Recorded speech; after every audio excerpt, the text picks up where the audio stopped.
आज हम जिस टॉपिक के बारे में बात कर रहे हैं उसका नाम है औसत। औसत से लगभग 2 या 3 क्वेश्चन हर पे एग्ज़ाम में देखने को मिलते हैं, चाहे वो एमपी पुलिस हो, एसएससी जीडी हो या कोई भी एग्ज़ाम हो जिसमें 2 क्वेश्चन इस टॉपिक से देखने को मिलते हैं। तो आज हम बिल्कुल बेसिक से स्टार्ट करेंगे, बिल्कुल डीपली, बिल्कुल ए, मतलब स्टार्टिंग से स्टार्ट करेंगे हम इस टॉपिक को।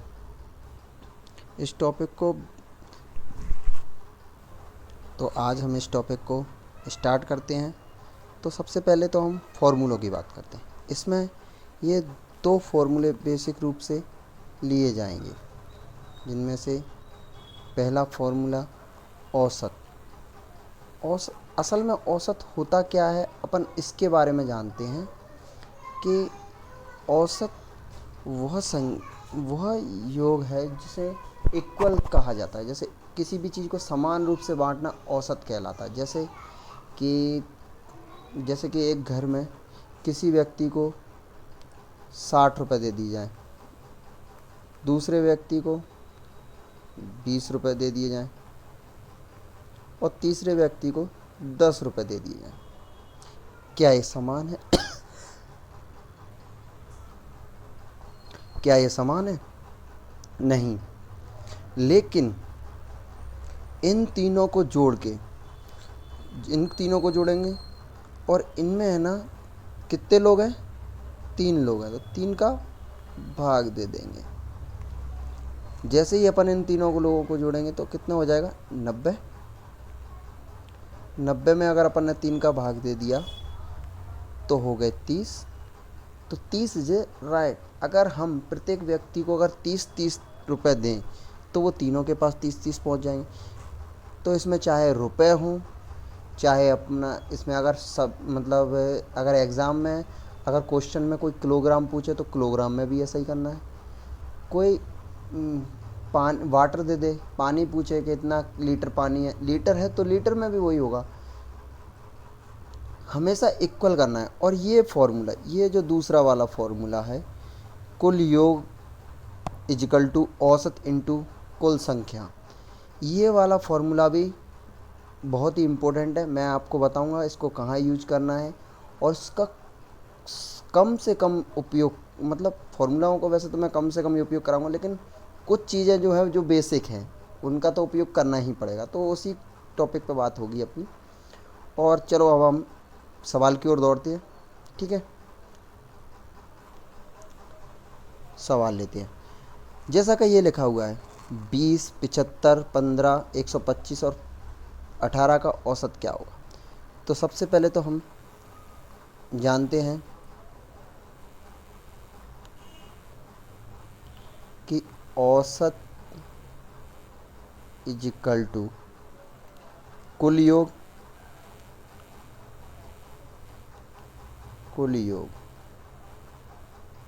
बटे कुल संख्या।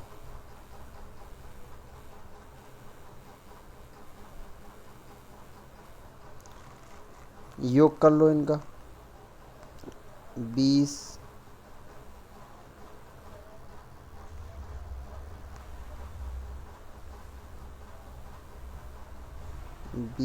प्लस 75, ये पेन। तो चलते हैं हम कुल योग बटे कुल संख्या पे। तो यहाँ पे हम सबसे पहले संख्या लिखेंगे। जैसे कि ये संख्या लिखी हुई है, जैसे 20 प्लस 75 प्लस 15 प्लस 125 प्लस 18 बटे में 5। अब नीचे जगह नहीं तो अपन यहाँ लिख देते हैं। ये संख्या टोटल मिलाएंगे अपन तो हो जाएगी ये 253, 253। ये हो गई 253। संख्या कितनी है? 5। काटेंगे, 55, 25 भाग नहीं जाएगा तो 0.6। यानी कि इसका आंसर रहेगा 50.6। यहाँ कई बार बच्चे गलती कर जाते हैं कि वो जो 25 में भाग देते हैं तो जो भाग नहीं जाता उस पर दशमलव ले लेते हैं, जबकि ऐसा नहीं है। भाइयों और बहनों, यहाँ ये गलती कभी मत करना, क्योंकि इस टॉपिक में यहीं पे एक गलती होती है। आगे चलते हैं, अपन एक सवाल और लेते हैं, उसको आप सॉल्व करके देखो। दूसरा सवाल है 76, 48, 84, 66, 70 और 64 का औसत कितना होगा। ये भी सेम टू सेम सवाल रहेगा, एक बार कीजिए। अब हम डायरेक्ट निकालते हैं। औसत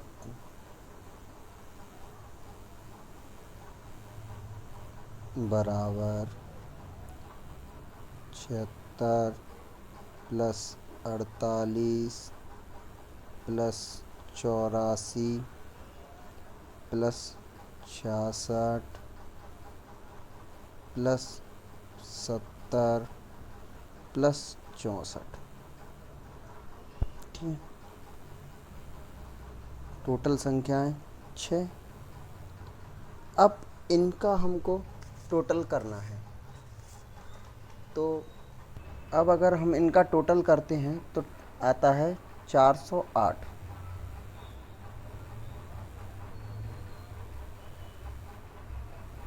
बटे 6।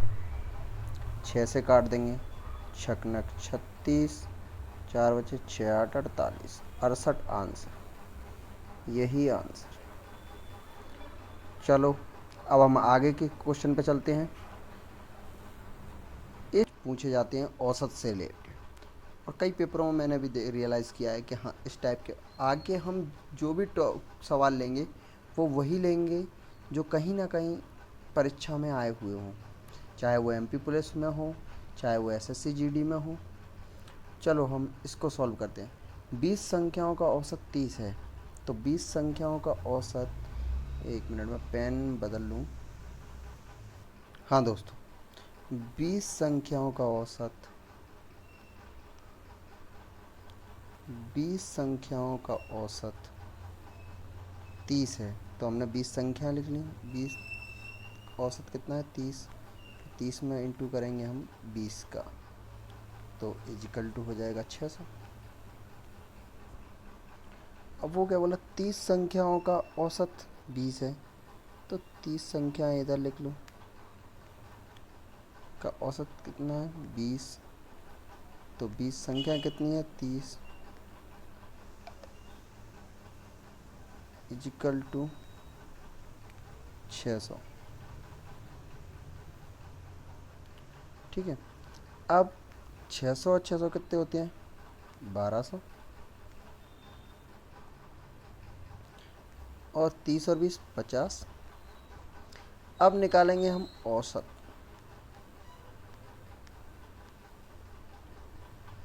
औसत इजिकल टू 1200 बटे 50।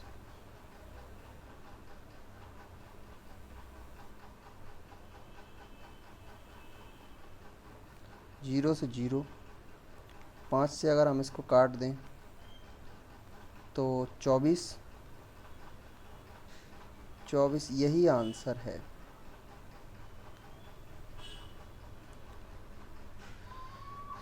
अब आगे नेक्स्ट सवाल पे चलते हैं।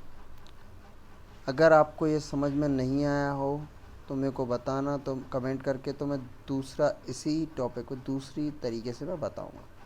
वैसे तो मैं एक बार और समझा देता हूँ कि 20 संख्याओं का औसत 30 है, तो हमने 20 संख्याएं ये अलग रख ली हैं, और जब भी औसत को अलग तोड़ते हैं तो इसका मैंने एक फॉर्मूला आपको स्टार्टिंग में बताया था,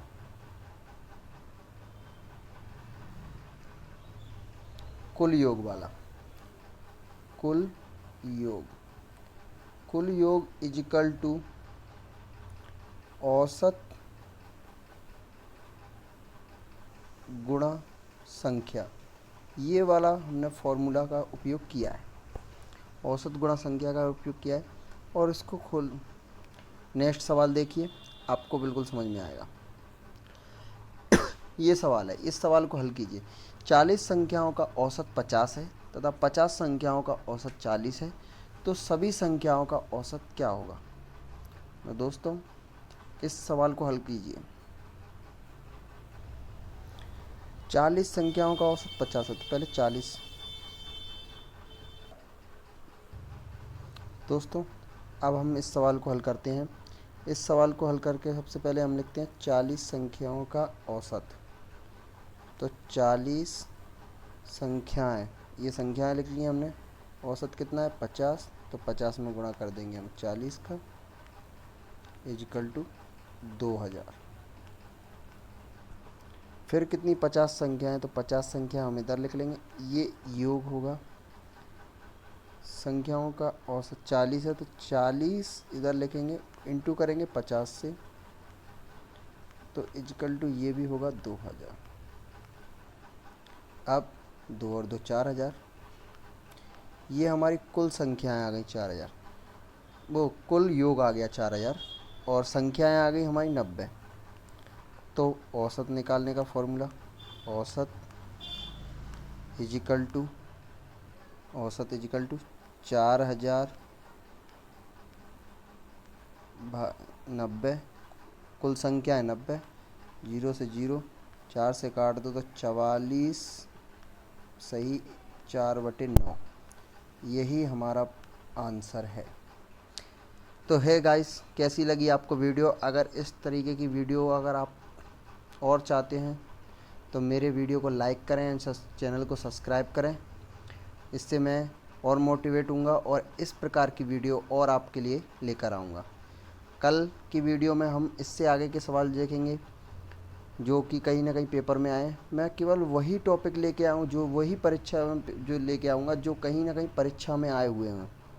और अगर जो समझ में नहीं आया उसे कमेंट करके बताना, तो मैं ये सोचूंगा अगली बार मैं और एक्सप्लेन करने की कोशिश करूँगा। तो जय हिंद दोस्तों, बाय, गुड नाइट, शुभ रात्रि।